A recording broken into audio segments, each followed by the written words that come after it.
여러분 안녕하세요. 좋은 아침입니다.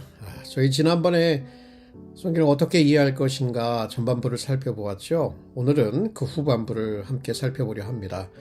성경 문맥률이 높은 시대에 성경을 읽는 것은 매우 중요할 거예요. 그렇지만 그만큼 혹은 그 이상으로 중요한 것은요, 읽는 성경을 바르게 이해하는 것이죠. 오늘은 성경 이해와 관련해서 두 가지 중요한 개념이 있는데요. 주해와 해석의 뜻을 살펴보려고 합니다. 첫 번째, 주해. 생소한 단어인데 주해는 원래 의도된 의미를 찾기 위하여 성경을 면밀하고 체계적으로 연구하는 거예요. 처음에 수신자들이 말씀을 들었던 것처럼 말씀을 듣고 그 말씀의 본래의 의도를 발견하는 거예요. 그래서 주해를 영어로는 exegesis라고 부르거든요. 이 단어는 헬라어 단어에서 파생된 것인데요. 본래 뜻은 끌어내다입니다. 이것은 본문에서 저자가 의도한 뜻을 끌어낸다는 거예요. 근데 이러한 점은 무시한 채 어떤 본문을 문맥에서 따로 떼어내서 자기가 원하는 생각이나 주장을 그렇게 지지하기 위해서 사용하는 건데요. 자기의 개인적인 생각, 이질적인 생각을 본문에 집어넣어서 하나님이 의도한 말씀이 아닌 다른 어떤 것을 만들어내는 거예요. 이제 우리는 이것을 영어로 하면 eisegesis라고 부르기도 해요. 본문의 뜻을 이끌어내는 것이 아니라 본문 안으로 자기가 원하는 뜻을 집어넣는 거예요. 이러한 위험성을 주의할 필요가 있어요. 또 다르게 주의해야 될 것이 있는데, 이제 그게 뭐냐면, 자기 스스로 본문을 연구하는 것은 건너뛰고 남들이 연구해 놓은 것들, 써놓은 것들을 의지하는 거예요. 물론 우리가 도움이 필요할 때는 이제 믿을 만한, 또 신뢰할 만한 주석도 참고해야 돼요. 사람들이 굉장히 많은 시간을 들여서 연구하고 또 분석해 놓고 적어 놓은 글이겠죠. 그렇지만 그런 것들을 다 무조건 맹신해서도 안 돼요. 잘못된 도움을 받으면 해석이 잘못될 수가 있거든요. 예를 들면요, 예수님은 부자가 이제 천국에 들어가는 것이 어렵다는 것을 낙타가 바늘귀로 들어가는 것에 비유하셨죠. 여러분 기억하시죠? 어떤 사람들은 예수님 당시에 예루살렘에 바늘의 눈이라는 곳이 있었고 낙타가 무릎을 꿇고 매우 어렵게 그곳을 통과해야 했다. 이것을 주석서에서 발견한 거예요. 그런데 바늘의 눈 혹은 바늘귀로 알려진 그 예루살렘의 문은 중세 시대에 지어졌고요. 예수님 시대에는 존재하지도 않았어요. 자, 이 본문에서 예수님이 말씀하시려는 것은 뭘까요? 그 포인트는 하나님의 개입이 있지 않는 한 구원이 불가능하다는 것을 수사학적으로 강조하신 거예요. 우리는 잘못된 내용을 근거로 성경을 해석하고 우리의 주장을 뒷받침하려는 일을 경계해야 해요. 자, 그러면 주해의 과정에서 빠질 수 있는 이러한 함정들을 피하면서 본문 주해를 잘하려면 어떻게 해야 할까요? 먼저 본문을 주의 깊게 읽고 본문과 관련된 여러 질문들을 던지면서 연구하는 것입니다. 많은 이들이 책을 무조건 읽기만 하면 되는 것으로 생각하는데, 그런데요, 책을 바르게 읽는 법을 배울 필요가 있어요. 성경을 지적으로 읽고 연구하며 이해하려면 먼저 주의해서 성경을 읽어야 해요. 그리고 읽은 본문과 관련해서 크게 두 가지 질문이 있는데요.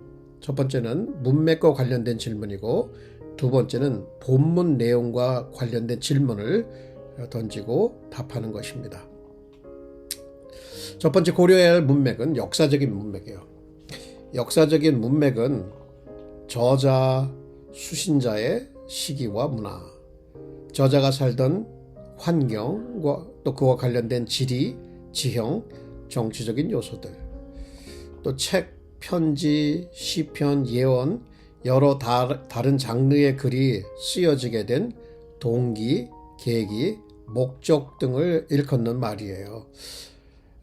예를 들면 아모스, 호세아, 이사야의 개인적인 배경, 요나 때의 아수르 제국에 대한 정보, 학계가 활동하던 시기가 언제냐? 이제 포로기 후거든요. 그때 이스라엘의 정황, 세례 요한 예수님이 등장했을 때 이스라엘이 가진 메시아에 대한 신앙, 바울이 활동하던 고린도, 빌립보, 골로새, 갈라디아 이런 여러 지역의 특성들을 알고 본문을 이해하는 게 굉장히 중요하다고 할 수가 있습니다.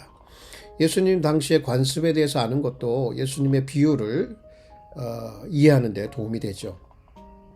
마태복음 20장 1절에서 16절을 보면 거기 일꾼들이 등장하는데 이들에게 지불된 것이 데나리온 하나예요. 이는 하루 노동자의 품삯이었다는 것, 이것을 알고 본문을 이해하면 도움이 되죠.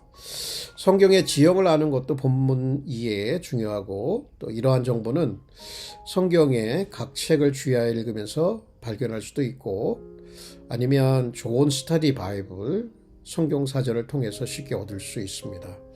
권장하고 싶은 스터디 바이블은 ESV 스터디 바이블이에요. 상당히 방대한 유익한 정보를 담고 있습니다. 그리고 아가페 성경 사전, 새 성경 사전, IVP 성경 사전 이런 것도 굉장히 도움이 됩니다. 그리고 여러분 인터넷을 검색하면 여러분이 필요로 하는 정보를 그때그때 바로 얻을 수가 있겠습니다. 자, 이제 두 번째 고려해야 될 문맥은 문학적 문맥인데요. 이게 도대체 무슨 말일까? 문학적 문맥이란 문장 안에서 쓰여진 단어의 정확한 뜻, 단어와 단어의 문법적인 관계, 문장을 둘러싸고 있는 문장을 둘러싸고 있는 여러 문장들이 있잖아요. 그것이 형성하는 단락, 이런 거를 지칭하는데요. 사실 단어는 문장 안에서만 의미가 있고 성경 문장은 대부분 앞뒤 문장과 연관해서만 의미가 분명해지잖아요. 이러한 점들을 고려해낸다는 거예요. 예를 들면 영어의 trunk라는 단어 한번 생각해 보겠습니다. trunk, T-R-U-N-K. 이것의 사전적인 의미는 코끼리의 코, 자동차의 트렁크, 나무의 줄기, 사람의 몸통 등이에요. 어떤 의미로 쓰여졌는지를 알려면 그것이 사용된 문장과 문맥을 살펴보아야 되는 거죠. 또 다른 예는 문이 열려 있다, 문이 열려 있었다. 이게 이제 이런 문장이 있다고 치죠. 그럼 그거를 이해하면 우린 다 이해할 수 있어요. 그런데 전후 문맥을 통해서 왜 문이 열려져 있는 것인지 이것을 파악해야 우리가 읽고 있는 그 글을 정확하게 이해할 수가 있는 거예요. 누가 문을 열었지? 왜 열어놓았지? 이런 문맥을 살펴보아야 되는 거예요. 집주인이 부주의해서 문을 열어놓은 것인지 아니면 아들이 가출한 엄마가 아들이 돌아올 것을 간절히 바라며 문을 열어놓은 것인지 이런 점을 알고 그 문장을 읽어가게 되면 우리가 느끼는 그 감정이 정서가 달라질 수 있죠. 문장을 정확하게 이해할 수 있다는 겁니다. 그러므로 모든 문장과 문단에서 가장 중요한 그 문맥적 질문은 이런 거예요. What's the point? 요점이 뭔가? 우리는 저자가 가진 생각의 흐름을 추적해 보아야 되고요. 또 저자가 말하려고 하는 것이 무엇인가? 왜 이렇게 말했는가? 왜 이 지점에서 이렇게 말했고 다음에는 무엇을 말할 것이고 왜 그렇게 말할 것인가? 요즘 말로 행간을 읽는 거예요.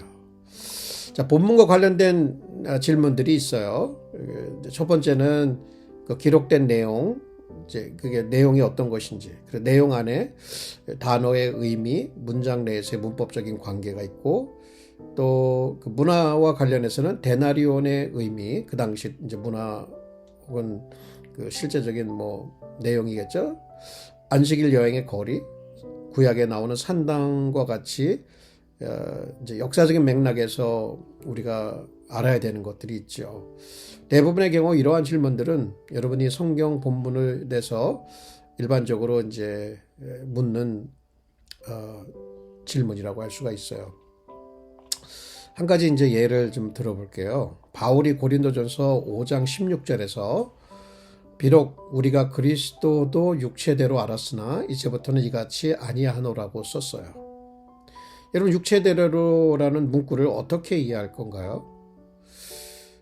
주어인 우리, 그리고 목적어인 그리스도 중 어느 것과 관련해서 전체 문장을 이해해야 할까요? 자, 육체대로라는 문구를 사람의 관점, 기준으로 이해하면 우리가 그리스도를 그렇게 안다는 것인지, 그러니까 우리가 그리스도를 사람의 관점에서 기준을 따라서 안다는 것인지, 육체대로를 이제 그리스도가 육체를 입고 있었을 때 그때 알았던 그분, 그렇게 안다는 것을 말하는 것인지 이제 답해 보아야 되는 거잖아요. 이것이 따라서 이 두 가지에 따라서 해석이 확연하게 달라지는 거죠. 이런 것을 파악하려면 이제 좋은 주석서를 이제 참고하는 게 필요합니다. 주석서는 주회를 이제 마친 후에 참조하는 것, 자신의 주회가 잘 된 것인지 아닌지를 확인할 때 참조하는 것이 좋습니다. 주회할 때는 이제 또 좋은 여러 역분들을 이렇게 비교해 가면서 읽으면 좋아요. 영어로 치면 뭐 ESV나 NSAB, NIV, KJV, 또 우리 한글 성경은 개역 성경 혹은 개역 개정 성경 혹은 새번역 성경을 이렇게 대조하면서 읽으면 상당히 도움이 됩니다. 아까 말씀드렸듯이 또 믿을 만한 스터디 바이블이나 성경 사전을 참고로 하면 참 좋겠습니다. 자, 그 다음에 이제 과거의 그때의 저자의 의미, 저자가 의도한 의미를 찾는 것, 이걸 주해라고 했다면 이거를 이제 현대를 살아가고 있는 우리들에게 적용하는 거, 이게 중요하잖아요. 이게 해석하기예요. 지금까지 우리는 이제 주해 작업을 전반적으로 살펴보았는데 이제는 해석에 대해서 좀 살펴봅시다. 해석은 일반적으로 본문을 이해해가는 모든 과정을 포함해요. 그렇기에 주해도 해석에 포함이 되죠. 하지만 좁은 의미에서 해석은 현재 여기서라는 현대교회에 주시는 메시지를 발견하는 거예요. 설교로 치면 이제 강해, 설교, 적용 설교죠. 많은 이들이 성경을 개인의 경건 시간을 목적으로 해서 성경을 읽어요. 그러나 경건의 시간을 목적으로 읽는 것, 그거에 유일하게 성경을 읽는 방법은 아닌 거죠. 우리는 학습과 이해를 위해서도 성경을 읽어야 하는 거예요. 성경을 잘 배워야 돼요. 연구해야 돼요. 공부해야 돼요. 그리고 그것이 우리가 이제 devotional reading이라고 그러죠. 성경 경건의 시간을 위해서 읽는 것, 거기에도 도움이 반드시 됩니다. 올바른 해석은 이제 탄탄한 주해를 근거로 한다는 점을 기억할 필요가 있습니다. 우리를 위한 메시지를 찾는 해석은 본문을 기록한 저자의 의도를 찾는 데서 시작된다는 점을 이해할 필요가 있습니다. 그렇지 않으면 우리가 원하는 대로 본문을 이해하고 또 왜곡할 수도 있지요. 자, 예를 들면 이제 몰몬교, 이 사람들은 고린도전서 15장 29절을 근거로 해서 죽은 자들에게 세례를 베풀어요. 여호와의 증인들, 예수 그리스도의 신성을 부정하죠. 요한복음 1장 1절, 뭐 또 다른 여러 성경 구절을 통해서. 그리고 아팔라치아 산맥에 살고 있는 사람들이 있는데, 이제 기독교인들이 있는데, 이 사람들은 예배 때 방울뱀을 손으로 이렇게 짚는 거예요. 믿음으로 집어서도 해를 당하지 않는다. 이게 마가복음 16장 18절을 잘못 적용하는 거예요. 또 번영 신학을 외치는 사람들이 있어요. 요한 3서 2절을 근거로 해서 기독교를 현세적인 축복만을 추구하는 기복신앙으로 전락시키는 거예요. 이게 모두 잘못된 해석이거든요. 그들은 본문이 의도하지 않은 의미를 읽어 들어간 거예요. 우리는 성경 본문이 우리에게 의도한 의미를 찾아야 돼요. 우리가 원하는 의미를 찾으라고 성경을 왜곡하지 말아야 돼요. 우리 마음대로 해석한 후에 그것이 성령이 주신 것이라고 주장하는 것은 성령의 이름을 도용하는 겁니다. 물론 바른 성경 이해를 위해서 우리가 바른 주의 또 해석의 과정, 여기에서 성령의 역할이 굉장히 중요합니다. 우리 성령께 기도하고 그분의 인도하심을 또 도우심을 의지하는 게 굉장히 중요해요. 성령이 성경의 원저자들에게 영감을 주어서 성경을 기록하게 하셨잖아요. 그러므로 성경의 원저자의 의도한 의미를 찾고 그것을 우리의 삶에 적용하는데 성령의 도우심은 절대적으로 필요하다고 할 수가 있습니다. 우리가 해석자로서 기억할 점, 우리를 위한 성경 본문의 진정한 의미는 성경이 처음 선포되었을 때 하나님께서 원래 의도하셨던 의미예요. 자, 오늘은 여기까지 좀 하도록 하고요. 이제 다음에는 서신서를 어떻게 이해할 것인가 이 점을 살펴보려고 합니다. 감사합니다. 안녕히 계세요.